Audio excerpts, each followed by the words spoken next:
الله الرحمن الرحيم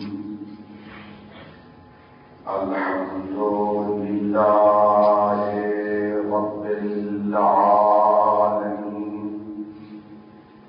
بارئ الخلائق أجمعين والصلاة والسلام والتحية والإكرام على النبي المؤيد والرسول المسدد المصطفى الأمجد المحمود الأحمد حبيب إله العالمين أبي القاسم محمد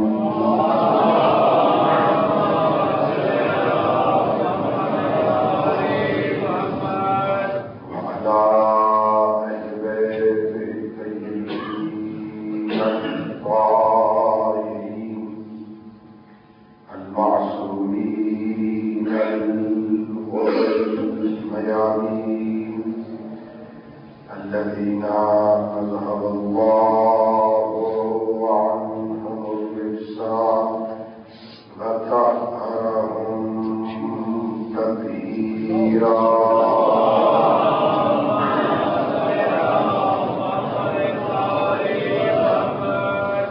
ورحمة الله على أحبابهم وأصحابهم وشيعتهم ومواليهم ولعنة الدائمة الأبدية على أعدائهم أجمعين أما بعد فقد قال الله تعالى في كتابه المجيد وفرقانه الحميد وهو أصدق الصادقين وقوله الحق بسم الله الرحمن الرحيم وإذ ابتلى إبراهيم ربه بكلمات فأتمهن قال إني جاعلك للناس إماما قال ومن ذريتي قال لا ينال عهد الظالمين صلى الله عليه وسلم.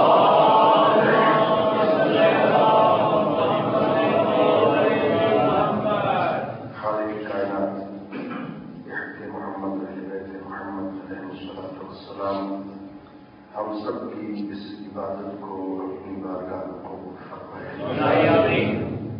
خالق لم يزل لا يزال بحق ائمہ اہل بیت علیہ الصلوۃ والسلام اس مجلس کو، اس عزاداری کو، اس تذکرہ اہل بیت علیہ السلام کو ہماری اور ہم سب کے مرحومین بالاخص باقیان مجلس کے مرحومین کی بخشش کا ذریعہ عطا فرمائے.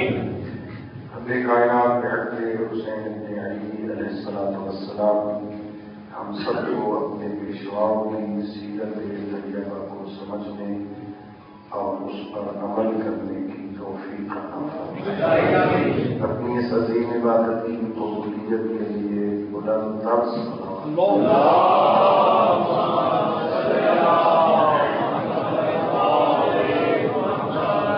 دوستوں، بزرگوں اور عزیزوں، قرآن مجید سے رب کائنات کے مشہور فرمان کی تلاوت کرنے میں شرف حاصل کیا ہے. ارشاد پروردگار ہے یا جو اس وقت کو جب ابراہیم کو اس کے رب نے چند کلمات اور امتحانوں سے آزمایا. فأتمہن، حضرت ابراہیم ان امتحانوں میں کامیاب ہوئے تو قال انی جاعلک للناس اماما، اللہ نے فرمایا ہم تمہیں لوگوں کا امام بناتے ہیں. قال ومن ذریتی، حضرت ابراہیم نے عرض کی پروردگار اس امامت کو میری نسل میں رکھ دے۔ قال لا ینال عہد الظالمین، ارشاد پروردگار ہوا عہدہ امامت اسے ملے گا جو زندگی میں کسی پر ظلم نہ کرے۔ امامت پیغمبر گرامی اسلام کے بعد اسی ہدایت کے تسلسل کا نام ہے۔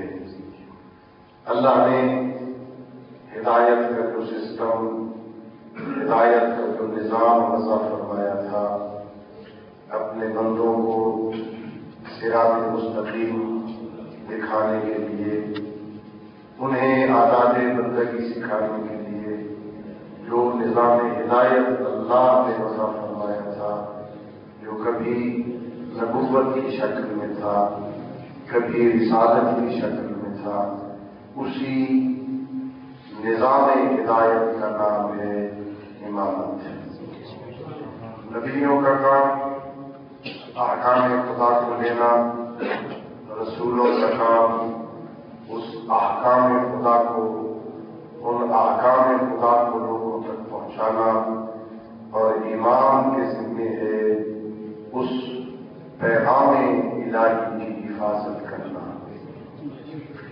پیغام الہی کی حفاظت کا جو نظام موجود ہے اسے امامت کہتے ہیں۔ اور میں نے عرض کیا تھا، خدا کا لاکھ لاکھ شکر ہے کہ ہم جس نظام ہدایت سے وابستہ ہیں وہ مسلسل ہے، مربوط ہے، ایک دوسرے سے یوں ملا ہوا ہے کہ اس کا سلسلہ درمیان میں منقطع نہیں ہوتا، اور یہ ممکن ہی نہیں ہے، ناقابل تصور ہے کہ اس کائنات میں ایک شیعہ موجود ہو اور اس کا امام نہ ہو۔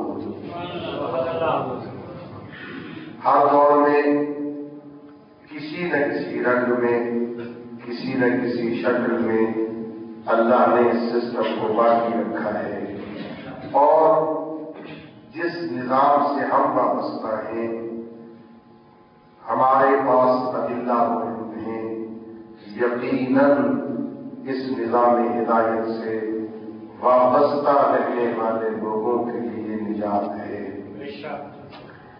دوستو، جتنے عبادت گزار لوگ ہیں، چاہے وہ نماز کے رنگ میں عبادت کرتے ہوں، روزے کے رنگ میں عبادت کرتے ہوں، ہر عبادت گزار سے پوچھیں تو وہ اپنی عبادت کا مقصد یہی بتائے گا، اللہ راضی ہو جائے، مجھے جنت مل جائے۔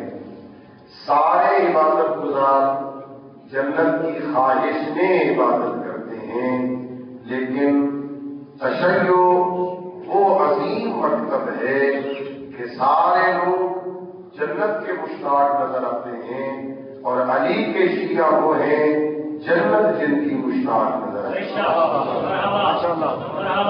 پیغمبر گرامی اسلام حضرت محمد مصطفیٰ صلی اللہ علیہ وسلم مدینہ میں مسجد نبوی میں تشریف فرما ہے، خطبہ ارشاد فرما رہے ہیں، صحابہ کا اجتماع ہے۔ پیغمبر گرامی اسلام نے ارشاد فرمایا، ابھی ابھی جبرائیل تشریف لائے تھے اور مجھے ایسے لوگوں کی فہرست دے کے گئے ہیں جنت جن کی مشتاق ہے۔ پیغمبر نے مصلحتاً ان لوگوں کے نام نہیں لیے، وہ کون ہیں جنت جن کی مشتاق ہے۔ ظاہر ہے اجتماع ختم ہوا، لوگ باہر نکلے، ایک دوسرے کے پاس جانے لگے، آپ جائیں پیغمبر سے پوچھیں اس فہرست میں آپ کا نام ہے یا نہیں۔ وہ کہتا ہے ہم کیوں جائیں، اگر نام نہ ہوا اپنی بھی بدنامی ہوگی، قبیلے کی بھی بدنامی ہوگی، ہم تو نہیں جائیں گے۔ ایک دوسرے کے پاس جاتے ہیں، آخر میں اس کے پاس آئے جس کے پاس سب سے پہلے آنا چاہیے تھا۔ ابو طالب کے نام آپ جائیے، پتہ کیجیے آپ کا نام اس فہرست میں ہے یا نہیں۔ ابو طالب کے لال نے کہا ہم تو ضرور جائیں گے، ہم تو ضرور پوچھیں گے کیوں جاؤ گے ابو طالب کے لال؟ اس لیے جاؤں گا پیغمبر سے پوچھوں گا وہ لوگ کون ہیں، کیا اس میں میرا نام بھی ہے یا نہیں، اس فہرست میں ہمارا نام ہے یا نہیں۔ اگر پیغمبر نے کہا ہے تو اللہ کا شکر ادا کروں گا، اور اگر کہا نہیں ہے تو پیغمبر سے پوچھوں گا وہ لوگ کیا اعمال کرتے تھے جس کی وجہ سے اللہ نے انہیں یہ رتبہ عطا کیا کہ جنت ان کی مشتاق ہے۔ میں بھی وہ عمل کرنا شروع کر دوں گا، میرا نام بھی اس فہرست میں آ جائے۔ مولانا مصطفیان بارگاہ رسالت میں آتے ہیں، یا رسول اللہ آپ نے اعلان فرمایا حضرت جبرائیل ایک فہرست لائے ہیں، ان لوگوں کے نام لکھے ہوئے ہیں جنت جن کی مشتاق ہے، یا رسول اللہ کیا اس فہرست میں ہمارا نام بھی ہے یا نہیں؟ پیغمبر اکرام کے سامنے چہرے امامت کو دیکھا، علی حیدر کرار کے چہرے کو دیکھ کے سیدوں رسول نے فرمایا یا علی جتنے لوگوں کا نام اس فہرست کے اندر موجود ہے ان ساروں کے امام آپ ہیں۔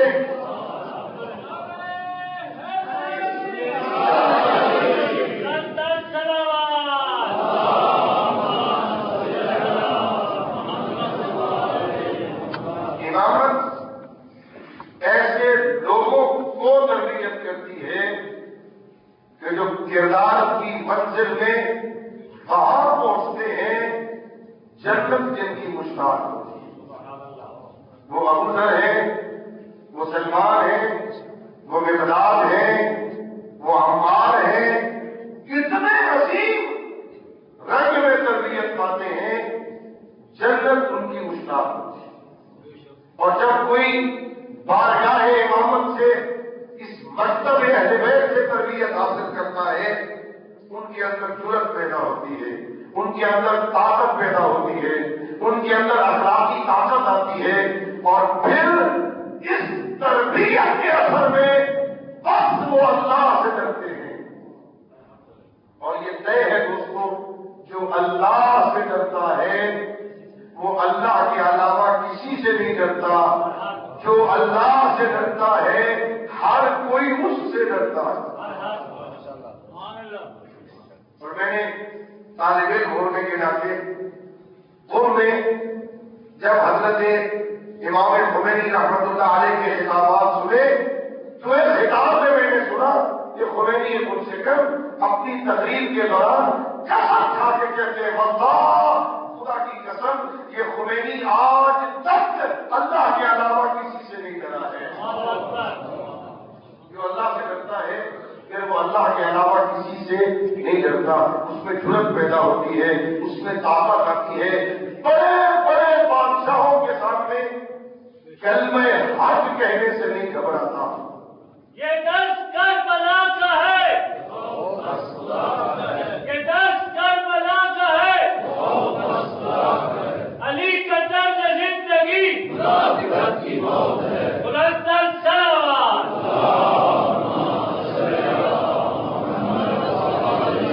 علی بن حاتم بہت بڑا شیعہ مولانا مصطفیان کا تربیت یافتہ مکتب علی حیدر کرار کا، کسی کام کے لیے مولانا مصطفیان کی شہادت کے بعد امیر شام کے دربار میں آیا، پہلا تیر چلایا امیر شام نے علی بن حاتم پر، ایسی بات کرے جس سے یہ جذبات میں آئے، مولانا مصطفیان کے خلاف کی بات کرے۔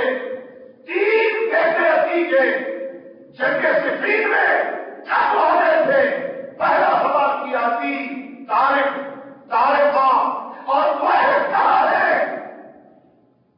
ایک مرتبہ امیر شام کی آنکھوں میں آنکھ ڈال کے کہا تجھے پتا نہیں ہے حق و باطل کی جنگ ہوئی تھی، حق کی حمایت کرتے ہوئے شہید ہو گئے تھے۔ پہلا تیر جب اس کا کار کرنا ہوا، دوسرا حملہ کیا کہ دیکھ ماں سفر کا علی ابن ابی طالب، تیرے ساتھ علی نے انصاف نہیں کیا، اپنے بیٹے بچا لیے، تیرے بیٹے قتل کروا دیے، اپنے بیٹوں کو بتا دیا، اپنے بیٹے زندہ رکھے، تیرے بیٹے بنا دیے۔ ادی کہتا ہے ایسا نہ کہے، میرا ایمان عادل تھا، ماں سب کو علی قاتل علی کے بابت کے بارہ مزید میں نے علی کے ساتھ انصاف نہیں کیا، علی قتل ہو گئے اور میں زندہ ہوں۔ علی نے تو میرے ساتھ انصاف کیا، میں نے انصاف نہیں کیا کہ علی قتل ہو گئے اور میں زندہ ہوں۔ علی ابن ابی طالب کی اس پر الزام لگاتے ہو کہ عادل نہیں کیا۔ علی ابن ابی طالب کے اسباب قتل میں سے سب سے بڑا سبب یہ تھا کہ قتل علی نے شدت عدل علی جو قتل ہوئے ہیں اس لیے کہ عادل میں بڑے فرق تھے۔ حضرت آیت اللہ شیخ مطہری رحمۃ اللہ علیہ اپنی کتاب میں لکھتے ہیں علی فقط عادل نہ بود، وہ عدالت خواہ بود۔ علی فقط عادل ہی نہ تھے، وہ تو عدالت خواہ تھے، وہ تو معاشرے میں عدالت کو رواج دینا چاہتے تھے۔ اس کی مملکت کے کسی گوشے میں بھی کوئی اس ریت پہ ظلم نہ کرے۔ اور چنانچہ جب مولانا متقیان کی بیعت ہوئی، اس پورا واقعہ نہج البلاغہ میں بڑی تفصیل سے مولانا متقیان نے خود بیان کیا۔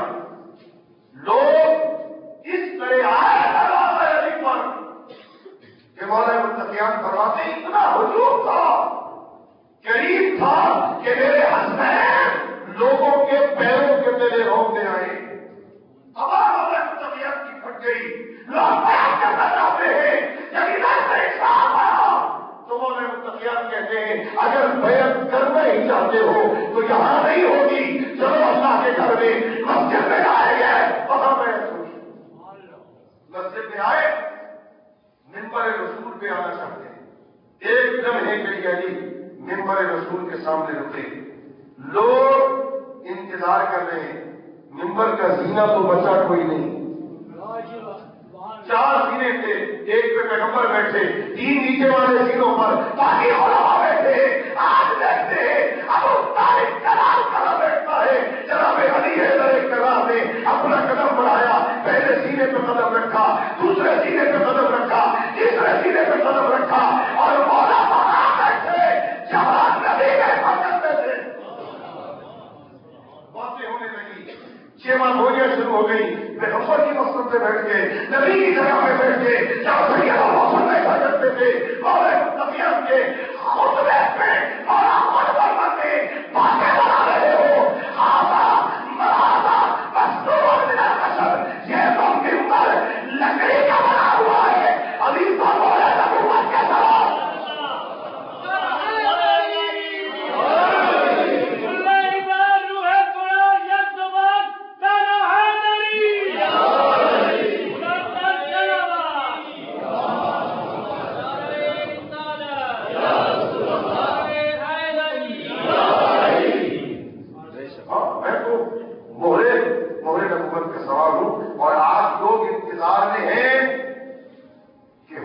کے منشور کا کیسے اعلان ہوتا ہے۔ پہلا خطبہ ابو طالب کے لال کیا دیتے ہیں، مسجد پر بیٹھتے ہی مولانا متقیان نے کہا لقد رجع الحق الى مکانہ، حق وہاں پلٹ آیا جہاں اس کا مقام تھا، یہی حق کو آنا چاہیے تھا، اس لیے کہ ہمیشہ حق علی کے ساتھ ہوتا ہے، علی حق کے ساتھ ہوتا ہے، قرآن علی کے ساتھ ہوتا ہے، علی قرآن کے ساتھ ہوتا ہے، جہاں پہلے آنا چاہیے تھا حق پلٹ آیا، اور میرے مولا نے اپنی حکومت کے منشور کا اعلان کیا اور فرمایا یاد رکھو میں کسی کو ظلم نہیں کرنے دوں گا، اگر کسی نے کسی کا حق کھایا ہوگا، اگر جب حق تم نے اپنی آنکھوں کے اخبار میں دے دیا ہو، علی اسے بھی واپس آئے گا۔ کسی کو معاشرے میں ظلم نہیں کرنے دے گا، لوگ گھبرائے، اتنا سخت عدل قائم ہوگا، اتنا سخت عدالت قائم ہوگی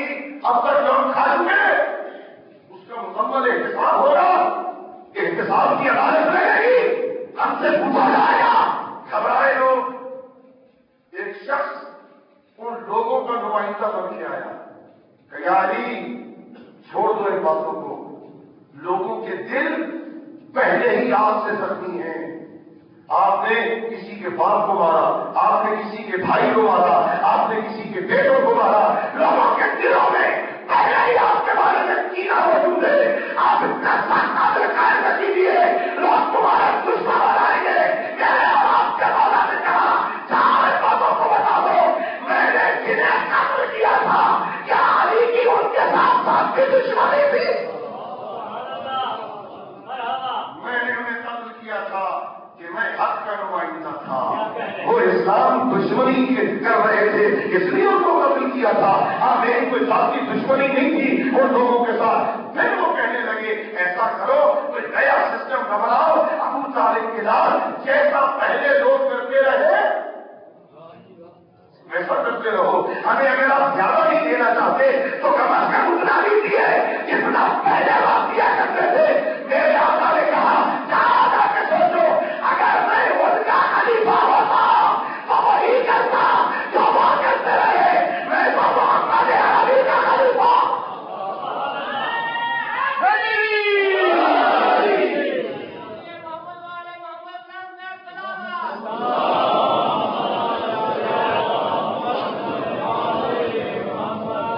میں نے اگر ان کی سیرت کو اپنانا ہوتا تو تیسرے مرحلے میں خلافت میرے دروازے پہ دھکے کھا رہی تھی. میں نے انکار کر دیا تھا. ہم قرآن کے احکام پہ عمل کریں گے, ہم سنت پیغمبر پر عمل کریں گے کہ مجھ سے بڑا قرآن پہ عمل کرنے والا کوئی نہیں, سنت پیغمبر کا مجھ سے بڑا محافظ کوئی نہیں, اور کسی کی سیرت علی کے لیے حجت نہیں ہے. اگر قرآن کے مطابق ہوگی, سنت پیغمبر کے مطابق ہوگی تو عمل کیا جائے گا. اگر علی کسی کا پابند نہیں ہے, آپ مجھے اتنا بتاؤ پیغمبر تمہیں کتنا دیا کرتے تھے؟ پیغمبر کو برابر دیا کرتے تھے. کہا دیکھو یہ تو بیت المال ہے, علی اتنا بڑا عادل ہے. لو کانا لی لہو, یہ تو بیت المال ہے. اگر یہ مال علی کا ساتھ دینے ہوتا تو لوگوں میں برابر تقسیم کرتا. کسی پر ترجیح نہ دیتا. ہاں علی عدالت خواہ, علی تو عدل قائم کرنا چاہتے تھے, اور علی ابن ابی طالب کے نزدیک نظام عدل قائم کرنے میں اپنے اور غیر میں فرق نہیں ہوتا. وہ تو عدالت کی تلوار چلاتے ہیں. علی ابن ابی طالب کے سامنے مجرم اپنا ہے یا غیر, عدل قائم کرنے میں فرق نہیں ہوتا. اتنے بڑے عادل تھے, لاکھ یا نہیں ہوتی ادرے علی اتنا بڑا عادل تھا, غریب بندہ اس کی عدالت میں لالچ نہیں رکھتا تھا, اور فقیر اس کی عدالت سے مایوس نہیں ہوتا تھا. مولا متقیان مسجد کوفہ میں درجۃ القضا میں بیٹھے ہیں. اللہ آپ کو ڈھیر مسجد کوفہ میں آج بھی اس مسجد کے ذہن میں وہ جگہ موجود ہے جہاں میرے مولا بیٹھ کر فیصلے کیا کرتے تھے. ایک ملزم کو پکڑ کے لایا, یا علی آپ کا شیعہ ہے اور اس نے چوری کی. مولانا مستفیان نے ایک دفعہ نظر اٹھا کے پوچھا تو نے چوری کی ہے؟ کہ مولا ساری دنیا کے سامنے انکار ہو سکتا ہے, آپ تو علم امامت سے جانتے ہیں. مولا انکار نہیں ہو سکتا, غلطی کر بیٹھا دنیا کا کوئی اور شخص ہوتا دیکھتا کہ اس کا تعلق اس کا اختلاف سے ہے, قانون کی منصرفیوں سے استفادہ کرتے ہوئے اسے رہا کرنے کی کوشش کرتے. یہ عادل پورا تھا, عادل نمائندہ علی کا جلدی کرو تلوار لاؤ, علی عادل قائم کرتا ہے. تلوار لائی گئی, میرے آقا نے کا بایاں ہاتھ بڑھا. وہ جو پہلے ملزم تھا اقرار کرنے کے بعد مجرم ہوا, اس نے اپنا بایاں ہاتھ بڑھایا. میرے مولا نے تلوار چلائی, اس کی چاروں انگلیاں قلم ہوئی, لیکن شیعہ تھا, معرفت رکھتا تھا. کٹی ہوئی انگلیاں اٹھائی, مسجد کے صحن سے باہر نکلا, باہر کوفہ کے بازار کے چوک میں آ کے علی کا سفینہ بنوا.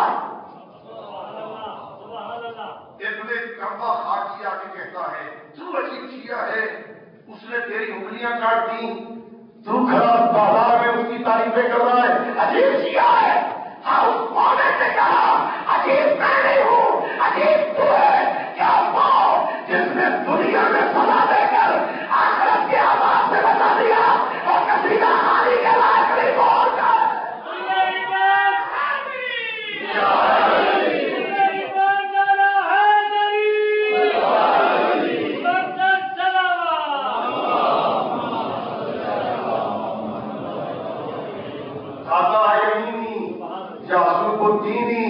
امام المتقین، میرا ہاتھ اس نے کاٹا ہے جو یعقوب الدین ہے، جو امام المتقین ہے، اس نے ہاتھ کاٹا ہے، اس کے قصیدے پڑھا ہے جس نے دنیا میں سزا دے کر آخرت کے عذاب سے بچا دیا، وہ قصیدہ خانی کے لائق نہیں تو اور کیا ہے؟ اندر آگے بولے متقیان کو بتایا گیا کہ علی جس کی آپ نے انگلیاں کاٹی ہیں وہ بازار میں کھڑا آپ کے قصیدے پڑھ رہا ہے، میرے آقا کہتے ہیں یا بنی الحسن ہاتھ بیٹا حسن جاؤ اور اپنے اس چچا کو بلا کے لو۔ شیعہ اپنی عظمت کو پہچان، مولا تمہیں اپنا بھائی کہہ رہے ہیں، جاؤ بیٹا حسن اپنے اس چچا کو بلا کے لاؤ۔ مولا حسن آئے، وہ بندہ جو قصیدہ پڑھ رہا تھا، جو مولا کا تعارف کروا رہا تھا، جو مولا کی عظمتوں کو بیان کر رہا تھا، ایک مرتبہ اس کے بازو کو پکڑا، اندر بابا طلب کر رہے ہیں، یہ بیچارہ گھبرایا، بدن میں کب کبھی تاری ہوئی، گھبرایا ہوا یا علی کوئی گستاخی ہو گئی ہے، کوئی گستاخی ہو گئی ہے کہ نہیں؟ میں نے سنا ہے تو باہر کھڑا میرے قصیدے پڑھ رہا تھا کہ مولا میں تو کھڑا اپنا پار بتا کر بچہ اگر تو بازار میں کھڑا اپنا پار بتا کر رہا تھا تو کٹی انگلی علی کا دے، علی اپنا پار بتا کر کٹی ہوئی انگلیاں میرے مولا نے نہیں، اس کے ہاتھ کے ساتھ چھوڑی، اوپر سے رومال لپیٹا، ایک مرتبہ آسمان کی طرف دیکھا، اور بازو کے درمیان راجا نے اس کی باتیں ہوئی، رومال ہٹایا تو انگلی اچھی بچ چکی تھی۔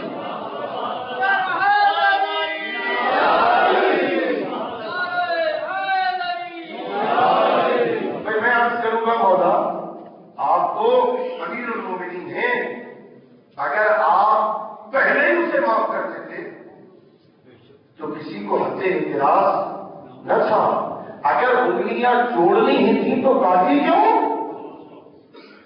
اگر نہیں بتائے میں یہی تو دنیا کا بتانا چاہتا ہوں، علی نے انگلیاں کاٹی تھی، علی کی عدالت کا تقاضا ہے، علی نے انگلیاں جڑوائی ہے، علی کی محبت کا تقاضا ہے۔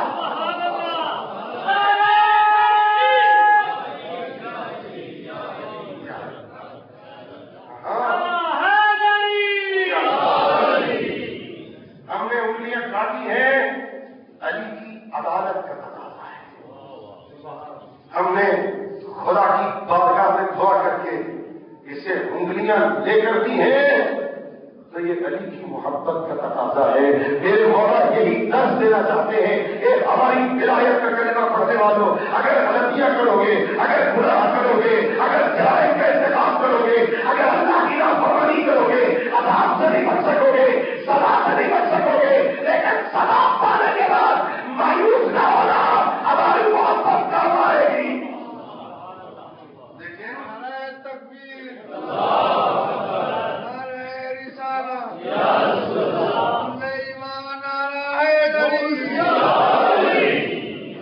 مکتب امامت کے تربیت یافتہ لوگ معاشرے میں ہدایت کا سبب بنتے ہیں، کسی بڑے سے بڑے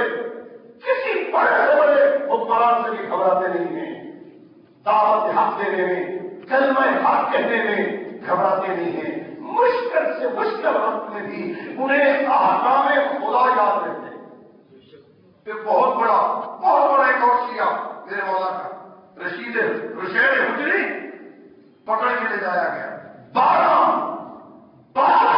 شیعوں کے ساتھ کوفہ سے پکڑا گیا، ساتھ بیٹا بھی ہے، شام سے باہر لے جایا گیا، شام کے حکمران نے کہا اسے پیغام دو، اگر محبت یعنی چھوڑ دے رہا کر دو، نہیں چھوڑنا عمل کر دو۔ کیا یہ معاہدہ منظور ہے؟ کیا عجیب ہو گیا، کیا میں جنت چھوڑ کے جہنم دے دوں؟ علی کی محبت سے دستبردار ہو جائے، ہم جہنم کو خرید رہے ہیں، یہ نہیں ہو سکتا کہ آپ قتل کے لیے تیار ہو جاؤ۔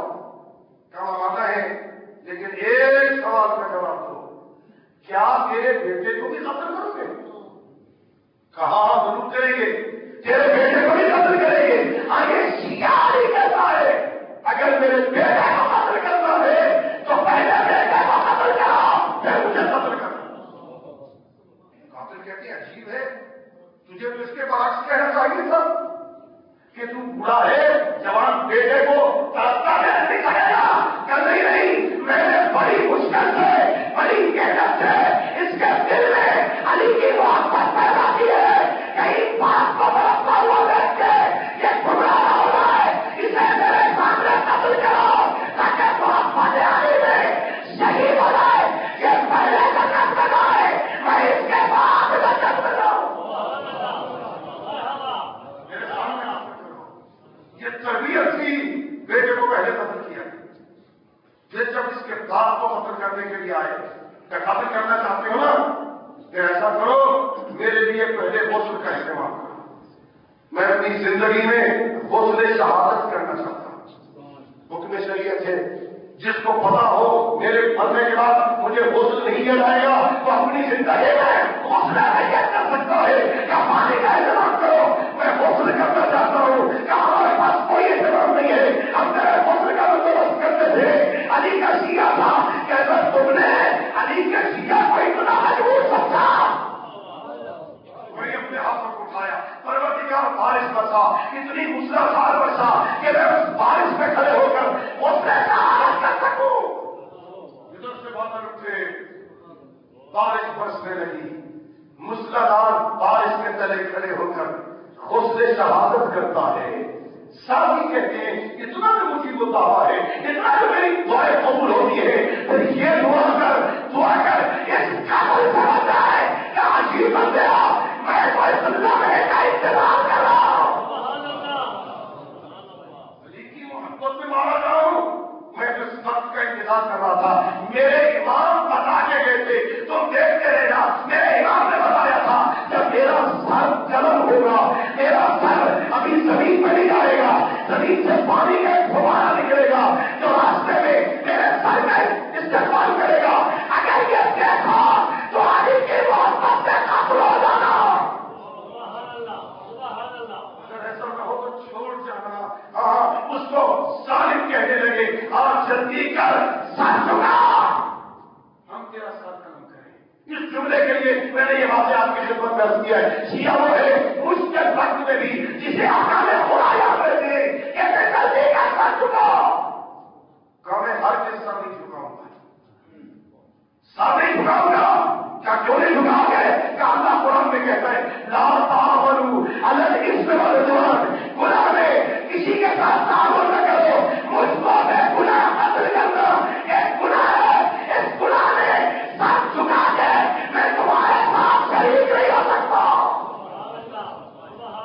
یہ وہ ہے جسے موت کے وقت بھی احکام قرآن یاد رہے ہاں جب اسے قتل کرنے لگے کہ مجھے نماز پڑھنے دو نماز پڑھتا ہے اور نماز پڑھ کے دعا کرتا ہے پروردگار تو جانتا ہے نا مجھے معاف کر دینا اتنا جلدی میں نے پہلے تیری کبھی نماز نہیں پڑھی آج جو جلدی پڑھی ہے نا مجھے معاف کر دینا اس لیے کہ ظالموں نے مجھے طاقتی ہی اتنا چھوڑا دیا جو علی حیدر کرار کے درس گاہ کے تربیت یافتہ ہوتے ہیں پھر وہ کسی سے ڈرتے نہیں ہیں وہ اللہ سے ڈرتے ہیں انہیں احکام خدا یاد رہتے ہیں احکام خدا کو سے پشت نہیں ڈالتے ہیں احکام خدا کی ترویج کرتے ہیں خود بھی عمل کرتے ہیں گھر میں بھی احکام قرآن کو ترویج دیتے ہیں تربیت سب سے اہم کام ہے امامتوں میں تربیت لوگوں کی تربیت اور تربیت کے لیے کتنا بہترین انداز دکھایا آپ کی اور ہماری شہزادی شفیع روز جزا حضرت فاطمہ الزہرا سلام اللہ علیہ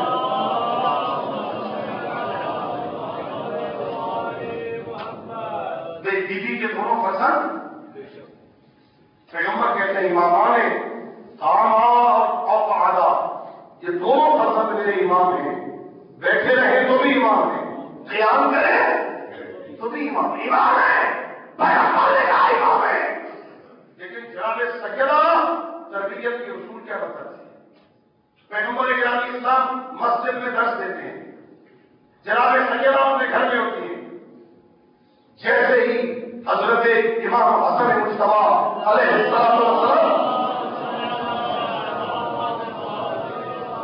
مسجد نبوی سے پیغمبر گرامی اسلام سے شریعت کے الفاظ سن کے آتے ہیں. جناب سیدہ اپنی باہوں کو پھیلا دیتی ہے, اپنے بیٹے کو اپنی گود میں لیتی ہے, اس کی پڑھائی لیتی ہے, آج تک پڑھائی لیتی ہے. بیٹا بتاؤ آج بابا نے کیا سبق پڑھایا؟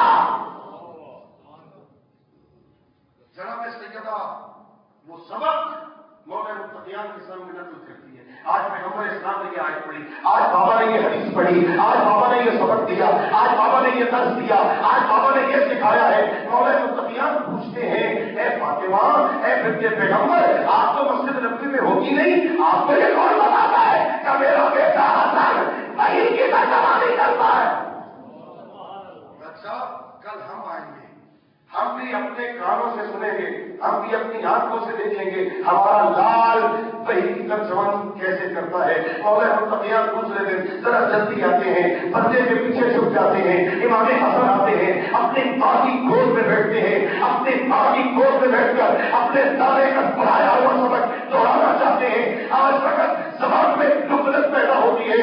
ایک مرتبہ گودے زہرا میں بیٹھ کر اپنا جائزہ لے کر امام حسن کہتے جاؤں گا اے اللہ میری زبان کا لطف ہے, لگتا ہے کہیں بابا جیسے. نعرہ تکبیر, اللہ اکبر, نعرہ رسالت, یا رسول اللہ, ایمان نعرہ حیدری, بنت پیغمبر حضرت نماز طلبہ.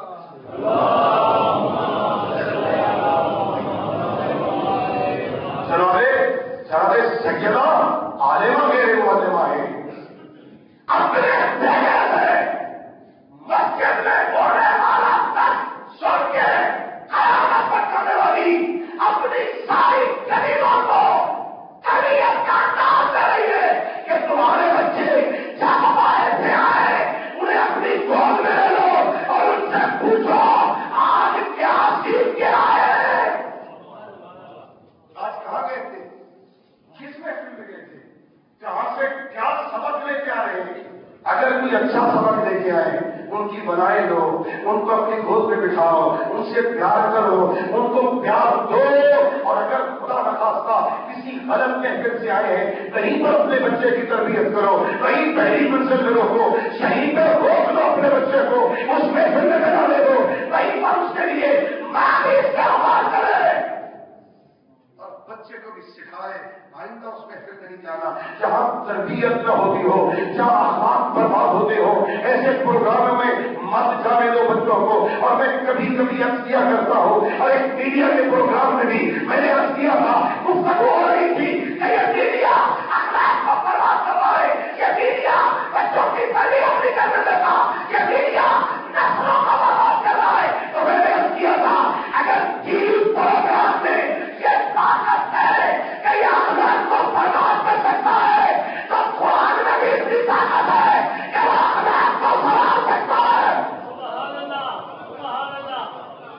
اگر یہ میڈیا برباد کرنے کی طاقت رکھتا ہے تو قرآن اخلاق سنوارنے کی طاقت رکھتا ہے. انہیں قرآن کو پڑھاؤ, انہیں دین کی باتیں کو سکھاؤ, لیکن غور قرآن پڑھائے جس نے خود ساری زندگی نہیں پڑھا, خود ساری زندگی قرآن سے تمسک نہیں کیا, کبھی بھول کے بھی نہیں اٹھایا, دنیا کے سارے ڈائجسٹوں کا مطالعہ کرتا ہے, ہر آنے والا نیا جاسوسی ڈائجسٹ سب سے پہلے میں خریدتا ہوں, سب سے پہلے جاسوسی ناول میں خریدتا ہوں. رات کو سردیوں کی لمبی راتوں میں اس وقت تقریر نہیں آتی جب تک صحیح نکالی گئے ناولوں کا مطالعہ نہ کر لیا جائے. ناول پڑھتا ہے, افسانے پڑھتا ہے, حقیقت کا مطالعہ نہیں کرتا. قرآن پڑھا کر قرآن تجھے سمجھائے تو نے کہاں جھکنا ہے, تو نے کہاں نہیں جھکنا. جو اس درسگاہ سے تربیت لیتے ہیں نا پھر وہ اللہ کے علاوہ کسی کے سامنے نہیں جھکتے. اور خدا دے کے رحمت فرمائے قائد شہید علامہ عارف حسین الحسینی کو وہ یہ جملہ کہا کرتے تھے, ہماری مائیں جو خاک صفا سے ہمیں گھٹتی جاتی ہے اس لیے کہ جن کی گھٹتی میں خاک صفا شامل ہو جائے وہ اللہ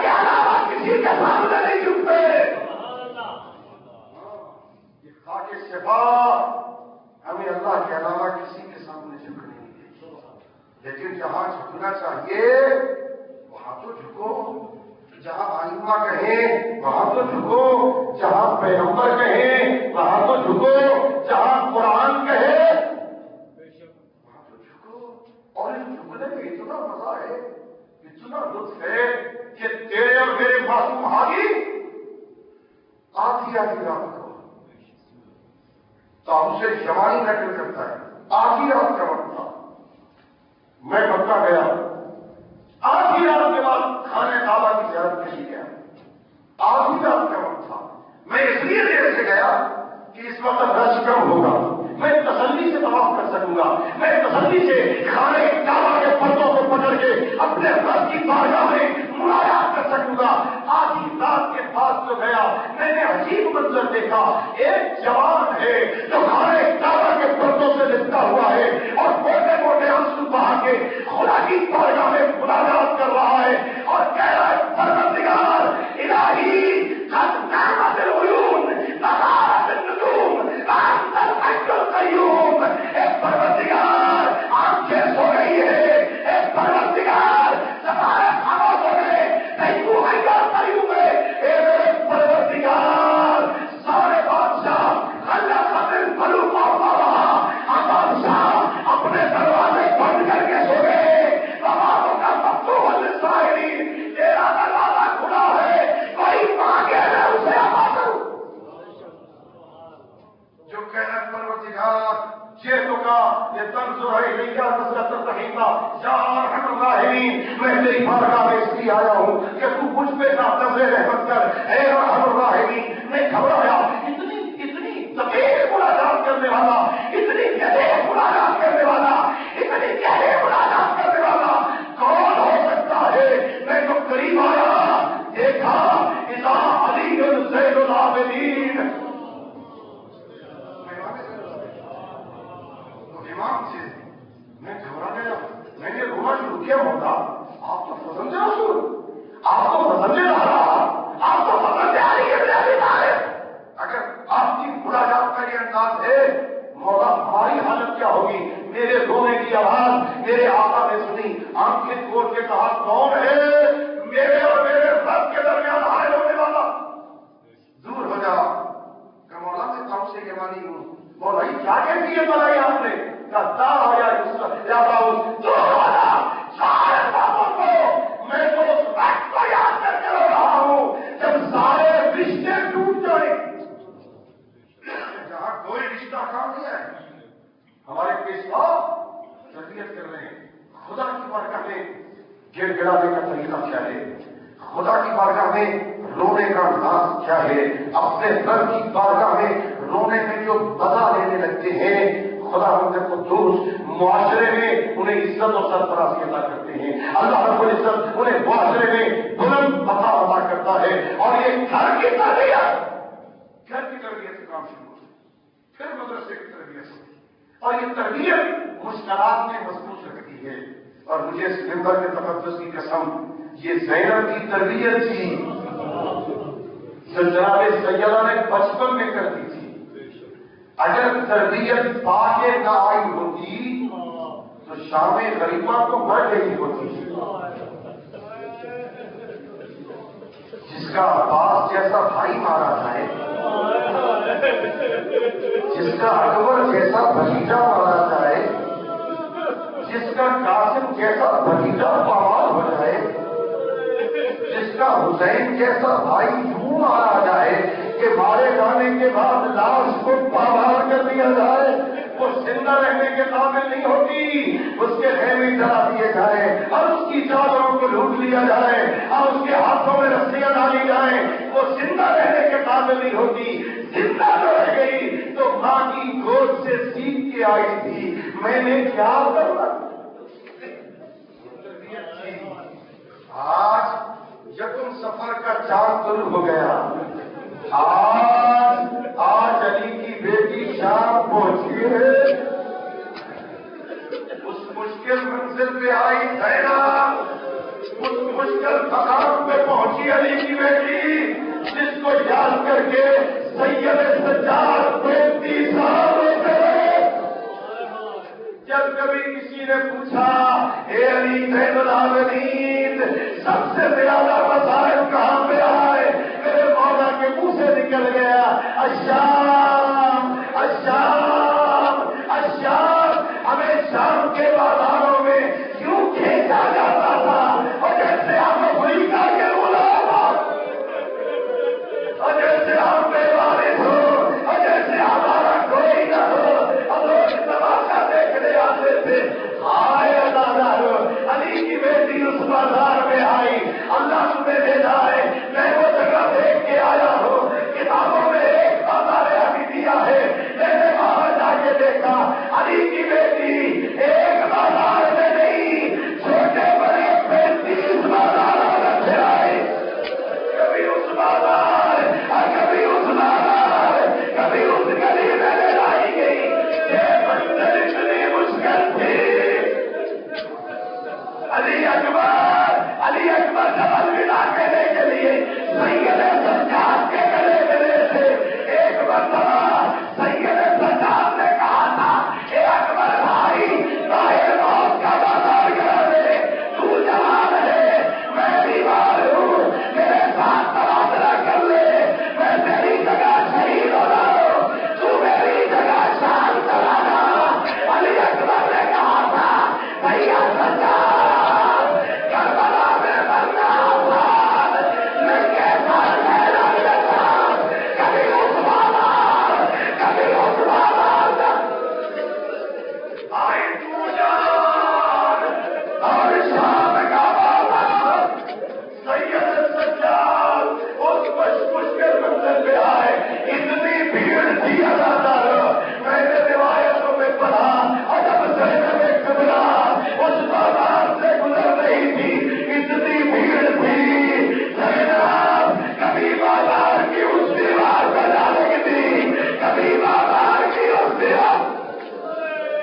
آئے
العالمين.